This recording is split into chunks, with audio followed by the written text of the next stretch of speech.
nih. Saya berjanji berkali-kali mau telepon. Baru hari ini bisa telepon. Bagaimana kabarnya Belanda? Betul. Itu dia baik-baik semuanya alhamdulillah. Ini saya ikut prihatin soal penjahat itu apa bahasa Jawanya panjenengan apa? Garangan. Bahasa Jawanya Garangan. Garangan ya.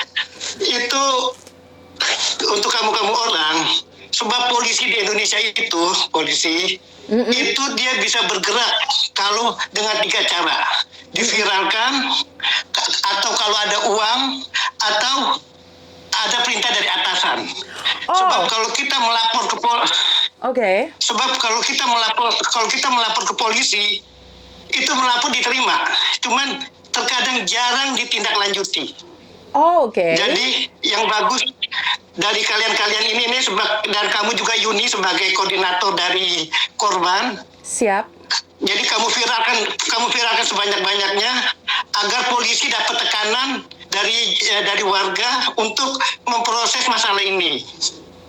Jadi polisi itu bergerak, Indonesia akan bergerak dengan 3: viral, benar, persis. Uang, viral, atau kalau ada uangnya, atau ada perintah dari atasan. Siap. Jadi kita ambil satu, cuman viral saja ya Pak ya. Persis. Sebab saya juga ikut prihatin dengan saya tahu dari YouTube kamu waktu saya buka-buka, waktu kamu bicara dengan ibu-ibu dari Amsterdam, saya bilang, ini Yuni apa ini, saya ikutin berapa YouTube kamu. Menarik soal apa tuh mengenai korban-korban garangan. Apa tuh jenengan. Garangan. Itu kalau bisa garangan. Nah, maksud saya di sini kamu kok bisa viralkan sebanyak-banyaknya, sebab kalau kita lapor ke polisi itu sudah pasti diterima laporan. Cuman untuk proses kelanjutannya itu jarang. Kalau dengan 3 cara itu. Siap. Dengan 3 cara. Viral, terus, uang, atasan. Jadi baru bisa diproses. Siap. Benar. Sebab itu rata-rata tuh, saya ini orang Indonesia. Saya kangen dengan Indonesia. Saya cinta Indonesia.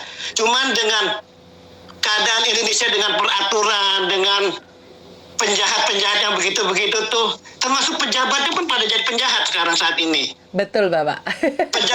Pejabatnya pun jadi penjahat saat ini. Istilahnya ada orang bilang, itu pejabatnya itu istilahnya seperti maling dan perampok yang bijaksana saat ini Indonesia. Indonesia punya maling yang bijaksana.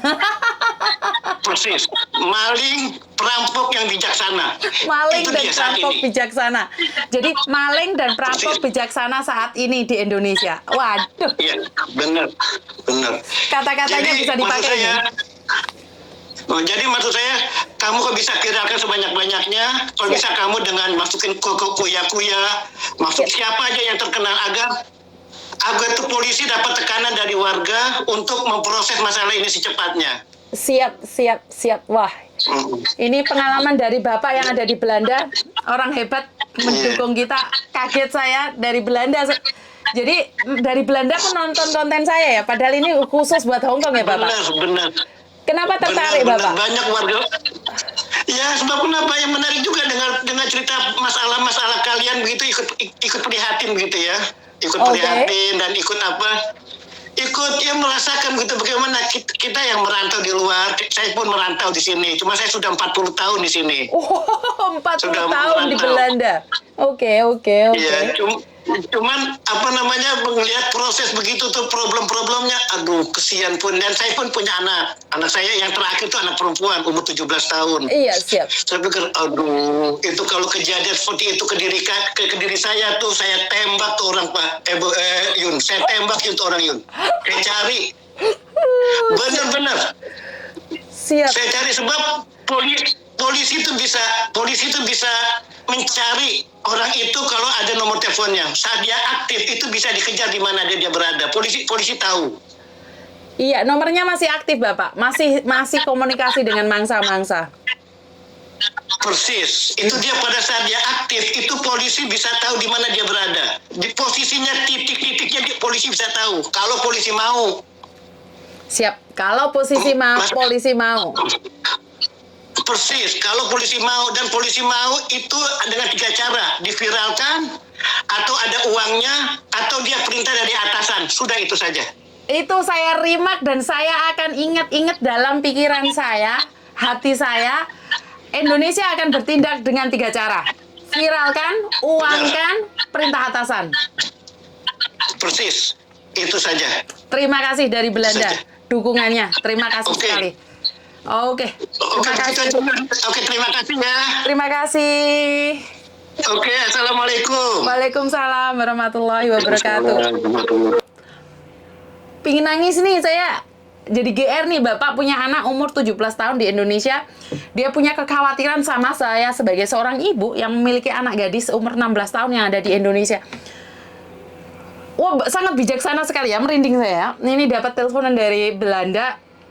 Saya sudah berjanji berkali-kali mau telepon dia, tapi sangat sibuk sekali, dan saya saat live, dia muncul.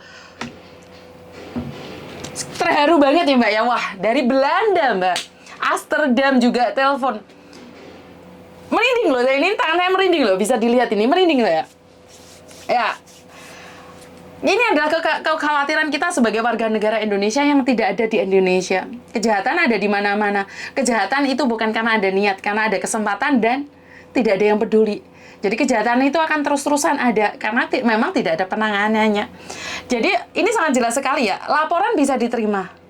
Laporan bisa diterima. Jadi sudah bukan abal-abal lagi ya Mbak ya.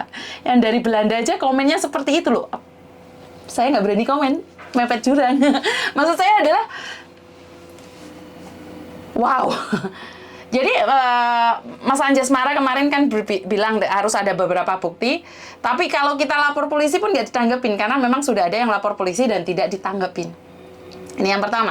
Dan yang kedua, dengan cara Bapak Belanda ini, Bapak Belanda ya, 40 tahun sudah ada di Belanda, Bapak Belanda ini punya 3 kata-kata yang akan saya simpan dalam hati. Viral kan, uang kan, tekanan dari atas. Indonesia akan bertindak dengan tegas. Wow. Dan kata-kata terakhir yang beliau katakan adalah perampok maling yang bijaksana. Perampok maling yang bijaksana dan berdasi, Bapak. Perampok bijaksana dan berdasi. I love you. Semoga ini hanya mulut saya yang berbicara. Semoga ini pikiran saya yang jelek. Tapi kalau memang iya, ya aku kudu piye. Paham? Jadi sangat memalukan sekali. Siapa sih yang nggak cinta Indonesia? Siapa sih yang nggak sayang negara sendiri? Tapi jika memang itu sangat menyakitkan, bagaimana kita harus ke depannya? Bapak itu mengatakan itu karena memang ini adalah ungkapan rasa kekhawatiran orang tua. Dia punya anak gadis yang masih umur 17 tahun. Dengar sendiri, bukan saya yang ngomong ya. Kalau ini terjadi pada anaknya, akan tembak kepalanya langsung. Makanya dari itu ada beberapa orang yang bilang sama saya, gimana Miss nyewa preman aja kalau nggak ketemu polisi nggak bertindak? Saya bilang tidak. Oke, relax. Hukum karma. Kapan ngenteni hukum karma, Miss? Posoan, stay back, aib. Jadi kalau aib kayak gini, dia menyebarkan ajaran sesat. Maksudnya piye, Rek? Dia bersumpah atas nama Al-Qur'an loh, Miss. Nah, orang kipasnya, Mbak, aku ora kipasan kok. Kipas kondi. Aku ora nggak kipas. Jadi ya wis nggak bisa ngomong. Ya wis viralkan. Kalian harus menyebarkan kemanapun itu. Jadi memang Uya sudah bertindak, tapi saya harap kalian tetap menginboxin semua orang, DM semua orang untuk melihat YouTube saya. Nggak perlu saya yang tampil, Mbak. Korbannya aja yang tampil. Karena saya ini cuma memviralkan saja. Lah, gue memviralkan, menguangkan, dan perintah atasan. Lah wong awake dhewe dapurane mek pembantu ngono delok-delokne babu. Piye lek dirungokne karo wong atasan ki sapa? Ya wis mek viralkan itu. Uang untuk duit endi? Babu sampai melet-melet kirim duit. Perampok maling yang berbijaksana berdasi pula. Iya. Itu kata-kata yang saya suka. Jadi buat teman-teman di luar sana, aku kepanasan tak istirahat karena bojoku sudah libur. beberapa hari ini bojoku libur, jadi kurang lebihnya saya minta maaf. Dan sampai ketemu lagi, langsung inbox Pak Presiden, Mbak. Alah, aku rojo dukur-dukur, Mbak. Ndasku samplok helikopter, nggak. Jadi podcastnya Uya Kuya nanti malam akan saya siarkan secara live, ya. Jam 8 waktu Hong Kong, berarti jam Indonesia, jam 7 waktu Indonesia. Jadi terima kasih, kurang lebihnya saya minta maaf. Wassalamualaikum warahmatullahi wabarakatuh. Berkat Tuhan mengalir atas hidup kita semua. Semoga semua makhluk hidup bahagia dan terima kasih. Bye-bye.